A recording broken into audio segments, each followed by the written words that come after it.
तो बोला कि मुझे भी आप खिला दो। बोला खा लो। बोला आप देख नहीं रहे मेरे तो हाथ गोबर में सने हुए, मैं कैसे खा लूं?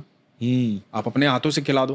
बोले यही तो नंदगांव के लोगों की प्रॉब्लम है, यही तो समस्या है। इनको सेवा चाहिए, सेवा करवानी है अपनी, कोई ना कोई बहाना चाहिए। अब देखो तुम्हारे पास भी बहाना है, तुम्हारे हाथ गोबर में सने, खाना मैं खिला दूं, सेवा करवानी है अपनी, ठीक है खिला देता हूं। और अब एक एक कोर खुद खा रहे हैं, एक एक कोर उस बालक को खिला रहे हैं। अब उस बालक को जब 2-3 कोर खिलाए ना, तो बालक की आंखें लाल हो गई, आंखों में आंसू बह रहे हैं। कृष्णदास ने देखा, कृष्णदास ने कहा कि तुम रो क्यों रहे हो? भूख लगी थी, खाना खिला तो रहा हूं, रो क्यों रहे हो? तो बालक बोला, बाबा माला नहीं पहनाओगे आज?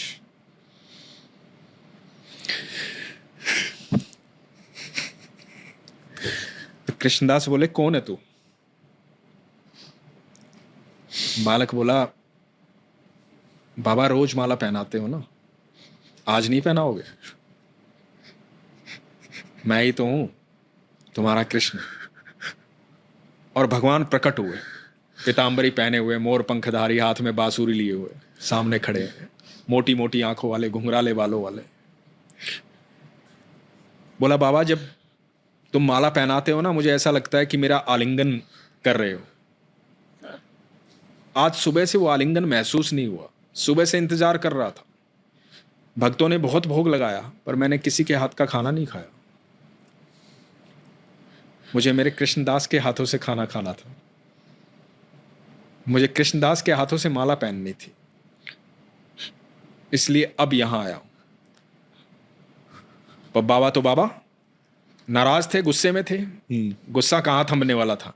बोले हाँ मैं समझ गया, बहुत नौटंकी हो रही है तुम्हारी, बहकाओ मत मुझे, बहलाओ मत, भावुक मत करो। मुझे समझ में आ गया तुम क्यों आए हो। तुम इसलिए आए हो क्योंकि मैं अब सरकार के पास जा रहा हूं, राधा रानी के पास। अब जैसे ही तुमने ये सोचा कि मैंने सोच लिया मैं राधा रानी के पास जा रहा हूं तुम्हें छोड़ करके, क्योंकि मैंने सोच लिया है अब नाम कृष्णदास नहीं होगा, राधा दास होगा। अब तुम्हारे पास नहीं रुकने वाला। बस इतना सोचा ही था कि मैं राधा रानी के पास जा रहा हूं, तुम आ गए। यदि मैं वहीं जाकर बस गया तो तुम तो मेरे साथ ही रहोगे, तुम कहां जाओगे? तो मैं वहीं जा रहा हूं, नहीं रहना तुम्हारे पास। और कह करके कृष्णदास आगे आगे और ठाकुर जी पीछे पीछे, कृष्णदास आगे आगे, ठाकुर जी पीछे पीछे। अब बाबा बाबा चिल्ला रहे हैं।